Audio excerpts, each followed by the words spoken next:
श्रवण संघीय महामंत्री पूज्य गुरुदेव श्री सौभाग्य मुनि जी महाराज साहब, योग पुरुष भाग्य भगवान श्री प्रवीण श्री जी महाराज साहब एवं माम जीवन निर्मात्री शांति श्रावणी सदगुरुवर्या डॉक्टर श्री रविलक्ष्मी जी महाराज साहब के पावन चरण कमलों में वंदन नमस्कार करने के पश्चात उपस्थित अभियात्माओं, सुन रहे हैं आप पुण्य की चर्चा, पुण्य की पावन कहानी। जो आत्मा को पवित्र करते हैं ऐसे 9 प्रकार के पुण्य श्रवण भगवान महावीर स्वामी ने स्थानम की सूत्र के अंदर 9 प्रकार के पुण्य बताए हैं। वो 9 प्रकार के पुण्य में आज जिस पुण्य की चर्चा करनी है वो है आत्मा पुण्य, काया पुण्य। काया पुण्य का मतलब है इस शरीर के द्वारा, शरीर के माध्यम से पुण्य का उपार्जन करना। 3 प्रकार की शक्तियां मिली है हमें, मन, वचन और काया।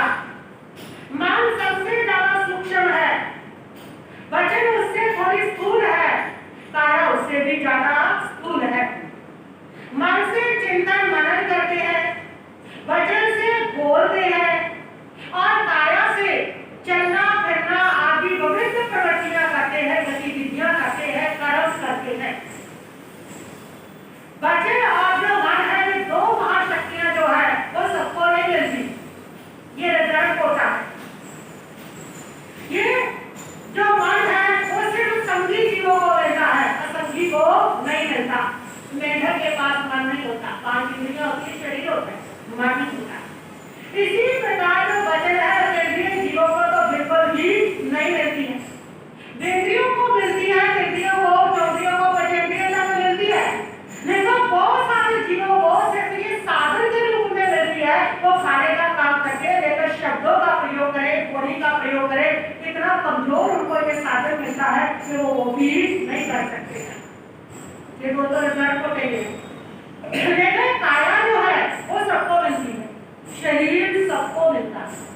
हाँ, इतना अंतर जरूर है कि किसी को नारी का शरीर मिल जाता है, किसी को देव का शरीर मिल जाता है, किसी को मानव का शरीर मिल जाता है, किसी को पशु का शरीर मिल जाता है, किसी को रूपमान शरीर मिल जाता है, किसी को करूप मिल जाता है, किसी को बलवान मिल जाता है और किसी को बड़ा कमजोर मिलता है। ये जरूर फर्क है, लेकिन फिर भी जो शरीर है वो सबको मिलता है। मेरा प्रश्न है आपसे कि हमारे शरीर का निर्माण कौन करता है?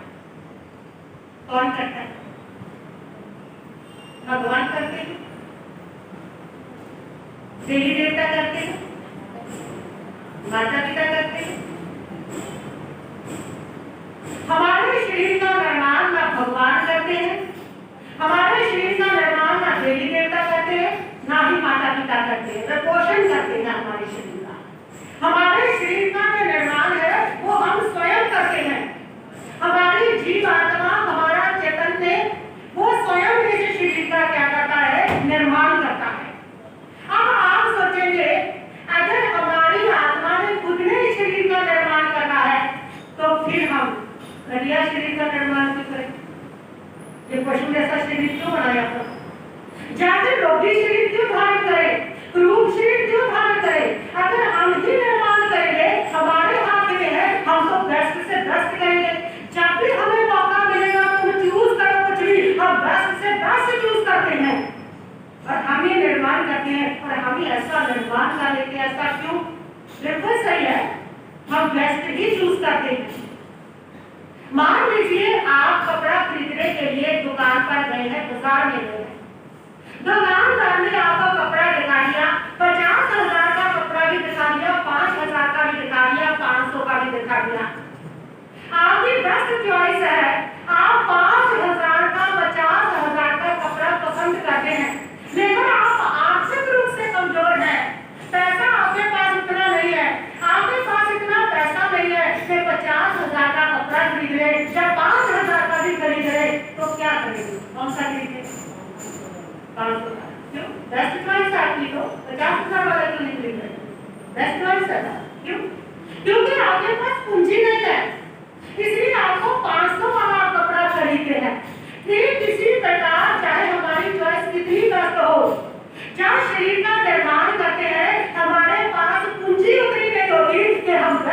शरीर का क्या कर ले, निर्माण कर ले। जैसी पूंजी होगी वैसा माल मिलेगा।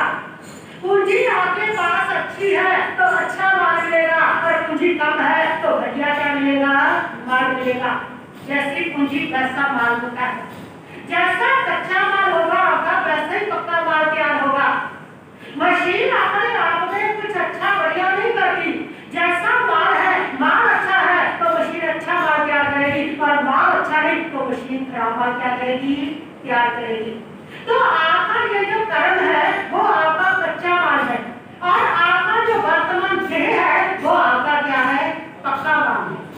जैसा आपका कच्चा माल होता है था, वैसा आपने अपनी देह का क्या कर लिया, निर्माण कर लिया। जब आपके पास माल ही अच्छा नहीं था और माल बढ़िया नहीं था तो आपने घटिया देह का निर्माण करना पड़ा।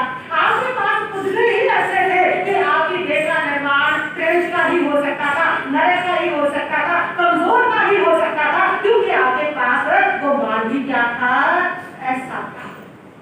तो ठीक है, जैसा जिसके पास पुण्य का माल था वैसी उसकी देह। लेकिन इस देह के निर्माण में कितना समय लगता है। आप एक मकान को बनाते हैं 7-8 महीने, 2 साल लग जाते हैं, लेकिन देह रूपी मकान को बनाने में कितना समय लगता है, कितना समय लगता है, बताइए, बताएंगे तो बड़ा बड़ा कितना समय लगता है, कुछ पता नहीं चल रहा। देह का निर्माण करने में सिर्फ अंतर मुहूर्त लगता है। एक अंतर मुहूर्त में आपकी देह का निर्माण हो जाता है। आप सोचेंगे कैसे 9 महीने लगते हैं माँ के पेट में। जैसे ही जीव आत्मा माँ के गर्भ में प्रवेश करती है, सबसे पहले वो जा करके आहार लेती है, और उस आहार के माध्यम से लेती है वो पूर्ण करती है, ये प्रक्रिया लेती है। तो अंतर मुहूर्त में शरीर का क्या होता है, निर्माण होता है। उसके बाद जो है वो तो माता पिता उसका पोषण करते हैं, उसका संरक्षण करते हैं, उसका संवर्धन करते हैं, और उसकी बाकी देह जो है, जो उसके अंग आगे हैं, वो डेकोरेशन है, वो बात हो रही है, बढ़ रही है, वो सूक्ष्म तो पहले भी थी, सूक्ष्म रूप में तो वो अंतर मुहूर्त में सब है, वो दिखाई नहीं देगा, धीरे धीरे वो बढ़ते हैं। तो अंतर मुहूर्त में देह का निर्माण होता है, चाहे वो मनुष्य की देह है, चाहे वो त्रैंच की देह है, चाहे वो देह की देह है, चाहे वो नाटी की देह है। अंतर मुहूर्त में क्या होता है, देह का निर्माण होता है। देहों में भी एक अंतर मुहूर्त में 30 वर्ष का नौजवान के खड़ा हो जाता है। एक अंतर मुहूर्त में नाटी के जीव पूरे क्या हो जाते हैं, तैयार हो जाते हैं, पूरे शरीर बन जाता है उनका। इस देह का निर्माण अंतर मुहूर्त में होता है। ये शरीर कितने कितने प्रकार के शरीर, चार नहीं, 25 बोल में आता है 5 शरीर कितने, 5। और धारक शरीर, वैक्रिय शरीर, आहारक शरीर, तेजस शरीर और कार्बन शरीर, ये 5 शरीर। और धारक शरीर जो है वो क्या होता है, जिसमें हड्डी, मांस, मज्जा, खून होता है, वो क्या होता है, उदारक शरीर होता है। जो त्रैंच है और जो इंसान है उनको उदारक शरीर मिलता है। उदारक शरीर के पुद्गल ऐसे होते हैं, ये ऐसे पुद्गलों से बना होता है कि ज्यादा टिकाऊ नहीं होता। इसकी एक्सपायरी डेट रहती है 100 साल, 200 साल, 50 साल, 10 साल एक्सपायरी डेट होती है। तो जैसा माल होता है वैसी इसकी एक्सपायरी डेट होती है। माल अच्छा है, जिसके पुद्गल अच्छे हैं, उसकी एक्सपायरी डेट लंबी हो जाती है, लंबा चल जाता है वो माल। और माल अच्छा नहीं है तो जल्दी क्या हो जाता है, खत्म हो जाता है। इसलिए कुत्ते का जो माल होता है वो 10-12 साल की पशु की उम्र होती है, उनका माल ही ऐसा होता है, उनकी एक्सपायरी डेट ही ऐसी होती है, वो ज्यादा लंबा चलता नहीं। तो उदाहरण शरीर जो है, इसकी जो एक्सपायरी डेट है वो रहती है, इसमें जो पुद्गल होते हैं वो ऐसे होते हैं जो ज्यादा टिकाऊ नहीं होते। लेकिन उदाहरण शरीर जो होता है वो ऐसा होता है जिसके माध्यम से तुम मुक्ति प्राप्त कर सकते हो, इसके माध्यम से तुम मोक्ष प्राप्त कर सकते हो। इतनी समर्थता रखता है, इतनी क्या रखता है, शक्ति रखता है। आपका उदाहरण शरीर वो खेत है और आपकी आत्मा वो किसान है, जिसने बीज बोया। जैसे जिसकी भूमि जितनी उत्तम होगी उतनी उसकी फसल क्या होगी, बढ़िया होगी। किसान बीज बोता है। जितनी उत्तम भूमि होगी उतनी फसल बढ़िया होगी। यही कारण है कि जितना उत्तम शरीर मिलता है उतना ही उसका जो कर्म है वो भी क्या होता है, उत्कृष्ट होता है। चाहे पुण्य का या पाप है, कोई भी फसल बोलेगा, जो भी बोलेगा वो उत्कृष्ट मिलेगा। इसीलिए तो जन राज सहन वाले मोक्ष भी जाते हैं और साथ ही नरक भी जाते हैं। और हमारी सहन वालों को ना मोक्ष है और ना ही सातवीं नरक है। क्योंकि जैसी उत्कृष्ट भूमि वैसे ही उसका फल भी क्या आता है, उत्कृष्ट आता है। तो ये एक खेत के समान है और हम किसान के समान है। हमने इसमें बीज बोया है, जैसा बोया है, जैसा बीज बोगे वैसा आपको उसका क्या आ जाएगा, फल आ जाएगा। और दूसरा शरीर है दैत्रीय शरीर। दैत्रीय शरीर ये नारकी और देवों को मिलता है। मनुष्यों को जो सिद्धि प्राप्त कर लेते हैं लब्धि के रूप में मिलता है मनुष्यों को। बाजू में भी होता है ये त्रेजय और मनुष्यों में से तो बाजू को वैसे ही मिलता है बिना किसी सिद्धि के। और वो जितना बाजू की जो सफान चलते हैं ना, जो अंदर चलते हैं, जो एकदम तहस नहस कर देते हैं, ये सारा का दैत्रीय शरीर होता है।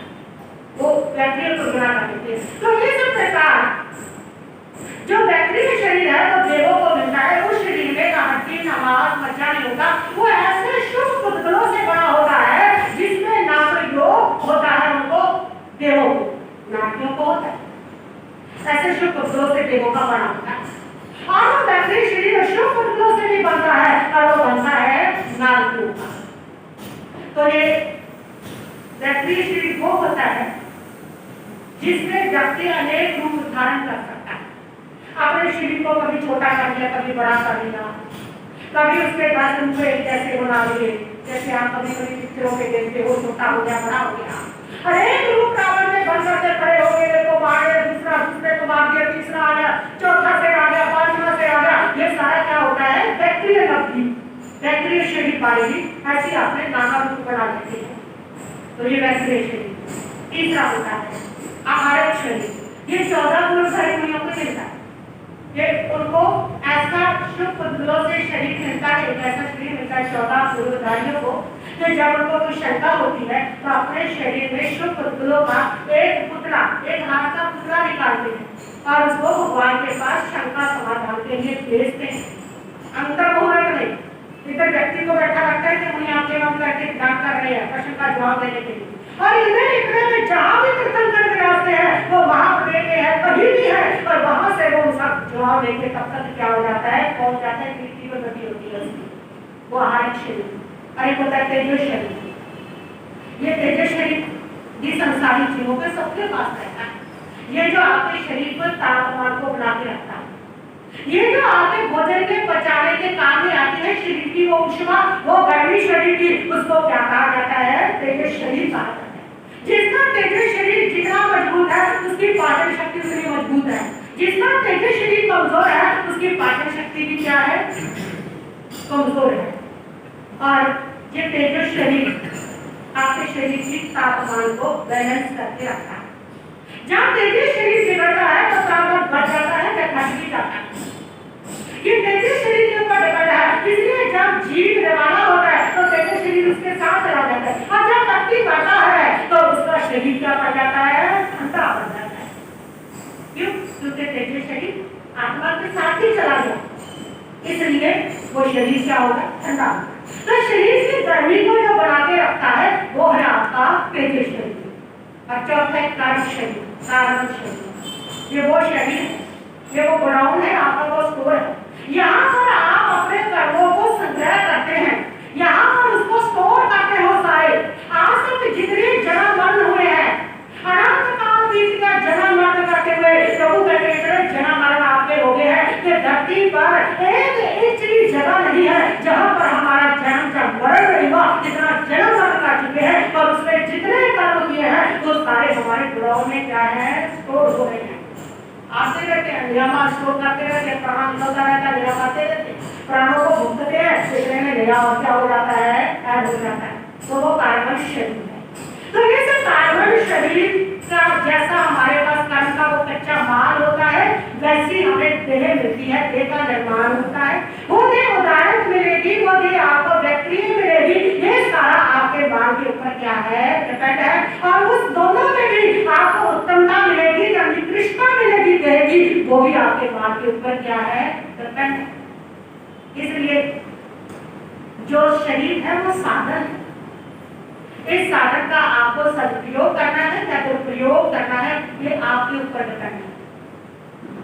आप इस देह के द्वारा पाप का उपार्जन भी कर सकते हैं, आप इस देह के द्वारा पुण्य का उपार्जन भी कर सकते हैं।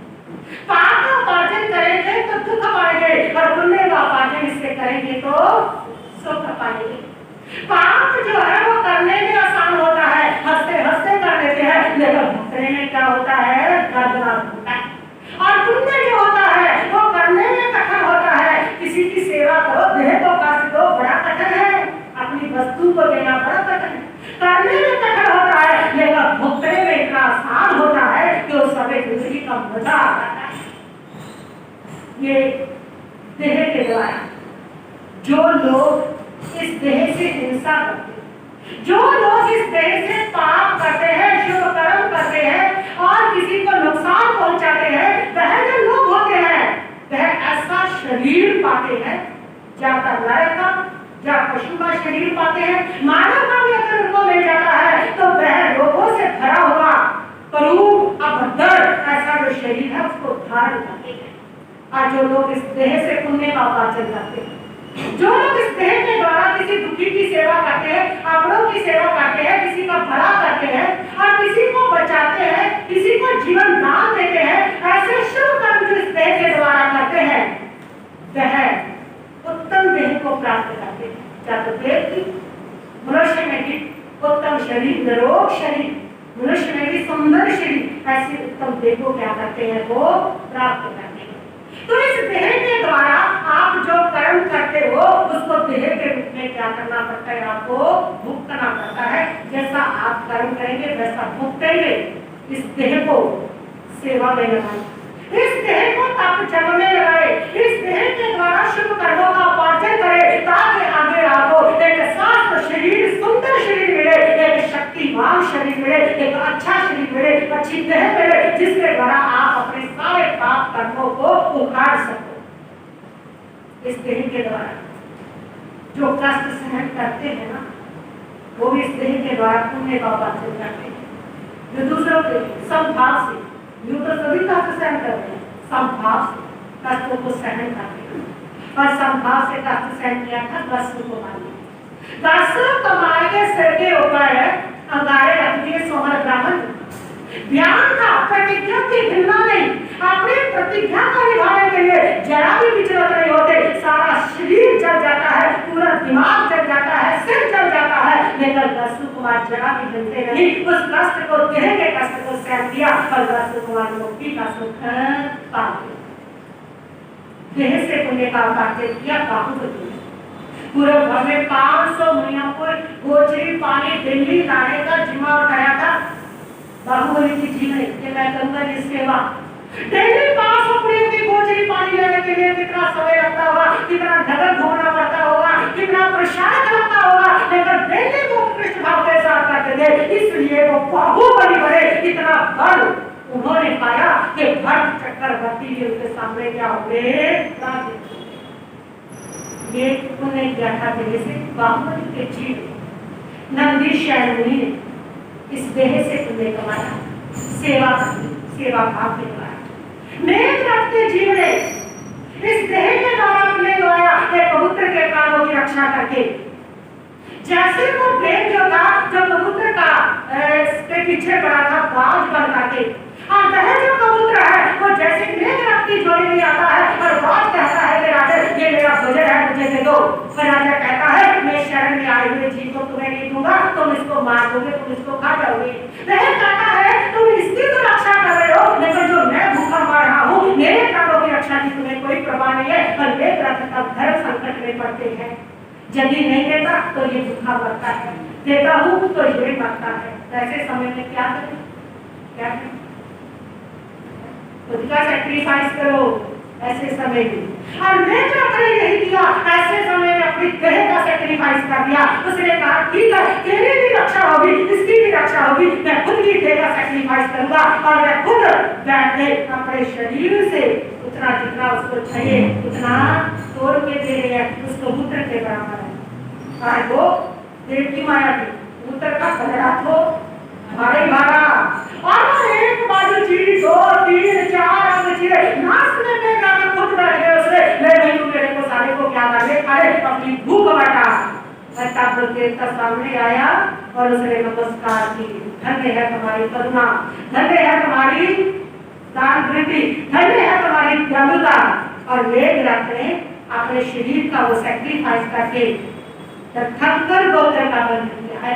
इतनी उत्कृष्ट तुमने प्रकृति का क्या किया, बंध किया।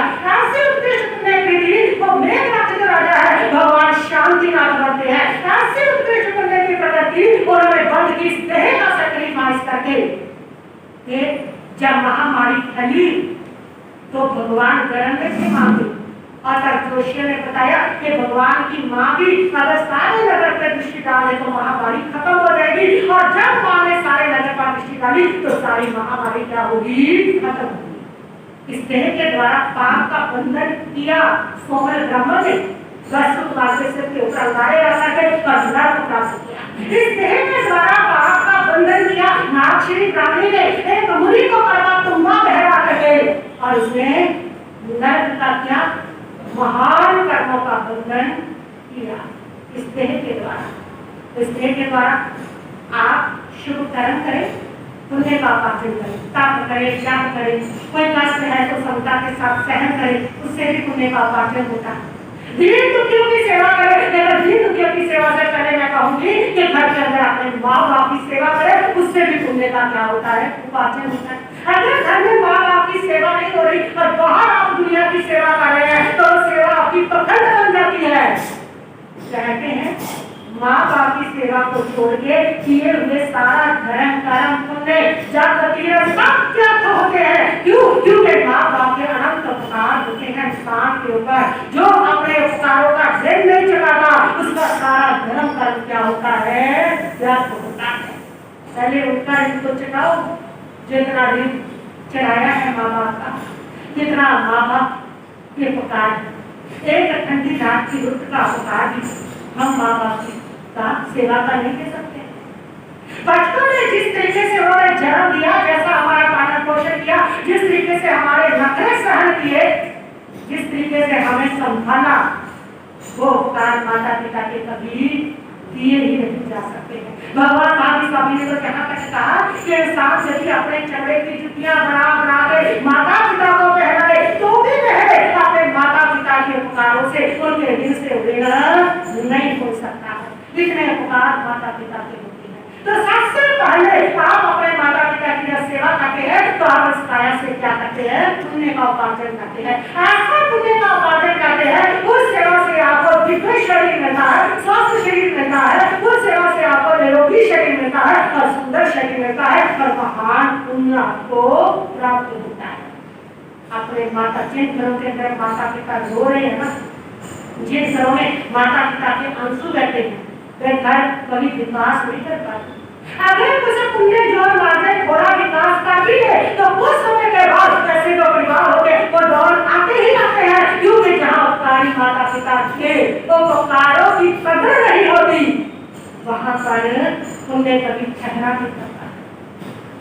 तो सबसे पहले अपने देह के द्वारा माता पिता की सेवा करें, और फिर दीन दुखियों की सेवा, और गौशाला में जाए, वृक्षशाला में जाए, उनकी सेवा, शुभ कर्म करें इस देह से, और इस देह से शुभ कर्म करने से भी पुण्य का उपार्जन होता है। ऐसा भगवान ने बताया। बस इतना ही कहते हैं।